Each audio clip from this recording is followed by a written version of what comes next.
നമസ്കാരം. വിദ്യാർത്ഥി പ്രതിഷേധങ്ങൾ അതിരുവിടുന്നത് ക്രമസമാധാന തകർച്ചയ്ക്ക് തെളിവാണ്.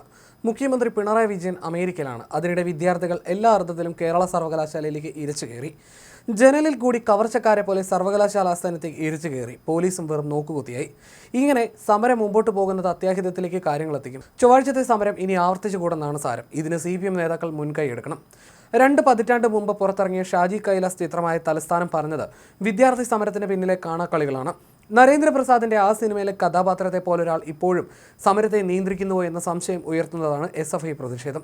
കേരളത്തിൽ എല്ലായിടത്തും ചൊവ്വാഴ്ച SFI അതിരുവിട്ട് പ്രവർത്തിച്ചു. പോലീസ് പരമാവധി സംയമനം പാലിച്ചു. സംയമനം പോലീസിന് കൈവിട്ടാൽ എന്തും സംഭവിക്കാം. എല്ലാ അർത്ഥത്തിലും കേരള സർവകലാശാലയെ SFI കീഴടക്കിയായിരുന്നു. ഇത്തരം സമരങ്ങൾ അതിരുവിടുമ്പോൾ പോലീസ് ഇടപെട്ടാൽ അത് മറ്റൊരു കൂത്തുപറമ്പിലേക്ക് കാര്യങ്ങളെത്തിക്കും. കൂത്തുപറമ്പിൽ വെടിവെപ്പിന് ഉത്തരവിട്ട പഴയ ASP ഇന്ന് കേരള പോലീസിന്റെ മേധാവിയാണ്. ചുമതലയേറ്റ് ദിവസങ്ങൾക്കുള്ളിൽ തന്നെ റവാഡ ചന്ദ്രശേഖരനെ വലിയ വെല്ലുവിളിയായി മാറ്റുന്നതാണ് സർവകലാശാലയിലെ ഈ പ്രതിഷേധങ്ങൾ. കൂത്തുപറമ്പിലെ പഴി ഒഴിവാക്കാൻ കേരള പോലീസ് കഴിയുന്നത്ര സംയമനം പാലിച്ചു എന്നതാണ് വസ്തുത. പക്ഷേ ഈ സമരത്തെ നിയന്ത്രിച്ചേ മതിയാകൂ. അതിന് തൊട്ടടുത്തുള്ള AKG സെന്ററിൽ നിന്ന് പോലും CPM നേതാക്കൾ കടന്നു വരുന്നില്ലെന്നതാണ് വസ്തുത. സർക്കാരിനെ പലവിധ വിവാദങ്ങൾ പിന്തുടരുന്നുണ്ട്. ആരോഗ്യമേഖലയിലെ പ്രശ്നങ്ങൾ അതിൽ പ്രധാനം. അതെല്ലാം ഗവർണർ സർക്കാർ പോരിലേക്ക് വഴിതിരിച്ചുവിടാനുള്ള ബോധപൂർവമായ ശ്രമമാണ് നടക്കുന്നതെന്ന ആക്ഷേപം ശക്തമാണ്. ഏതായാലും കേരള പോലീസ് മേധാവി റവാഡ ചന്ദ്രശേഖരന് വലിയ തലവേദനയാണ് SFI പ്രതിഷേധം. പോലീസ് നിയമപ്രകാരം പ്രതികരിച്ചാൽ എന്തും സംഭവിക്കും. അതും കൂത്തുപറമ്പിലെ വിവാദ നായകനായി ചിലർ ഉയർത്തുന്ന റവാഡയ്ക്ക് വെല്ലുവിളികൾ കൂട്ടും. കേന്ദ്ര സർവീസിൽ നിന്ന് തിരിച്ചെത്തി CPM കുട്ടികളെ കൈകാര്യം ചെയ്തുവെന്ന തരത്തിലേക്ക് ആ പേരുദോഷം എത്തും. അതുകൊണ്ട് കൂടിയാണ് കഴിയുന്നത്ര സംയമനം പോലീസ് പാലിക്കുന്നതെന്ന് വേണം വിലയിരുത്താൻ.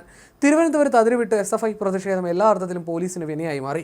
കേരള സർവകലാശാലയിൽ കീഴടക്കൽ SFI പ്രഖ്യാപിക്കുമ്പോൾ പോലീസ് നോക്കൂത്തിയാണ്. സർവകലാശാല ആസ്ഥാനത്ത് VC ഉണ്ടായിരുന്നില്ല. VC സിസ തോമസ് ഉണ്ടായിരുന്നുവെങ്കിൽ കാര്യങ്ങൾ കൈവിട്ടു പോകുമായിരുന്നു. ഗവർണറുടെ ചടങ്ങിൽ ഇടപെടൽ നടത്തിയ രജിസ്ട്രാർ അനിൽകുമാർ ഉണ്ടായിരുന്നു. സിൻഡിക്കേറ്റ് അംഗങ്ങളാരും പ്രതിഷേധത്തിൽ വന്നതുമില്ല. അതായത് പ്രധാന നേതാക്കളെല്ലാം മാറി നിന്നായിരുന്നു SFI യൂണിവേഴ്സിറ്റിയെ അതിക്രമിച്ച് കീഴടക്കിയത്. സർവകലാശാലകളെ കാവ്യവൽക്കരിക്കുന്നുവെന്ന് ആരോപിച്ച് ഗവർണർ രാജേന്ദ്ര ആർലേക്കർക്കെതിരെ കണ്ണൂരിലും കോഴിക്കോടും വൻ പ്രതിഷേധവുമായി SFI രംഗത്ത് വന്നിരുന്നു. കാലിക്കറ്റ് സർവകലാശാലയിലും കണ്ണൂർ സർവകലാശാലയിലും രാവിലെ മുതൽ ആരംഭിച്ച പ്രതിഷേധം സംഘർഷത്തിൽ കലാശിച്ചു. രണ്ടിടത്തും പ്രതിഷേധക്കാർക്ക് നേരെ പോലീസ് ജലപീരങ്കിയും ലാത്തിയും പ്രയോഗിച്ചു. എല്ലാ പരിധിയും വിടുന്നതായിരുന്നു തിരുവനന്തപുരത്തെ പ്രതിഷേധം.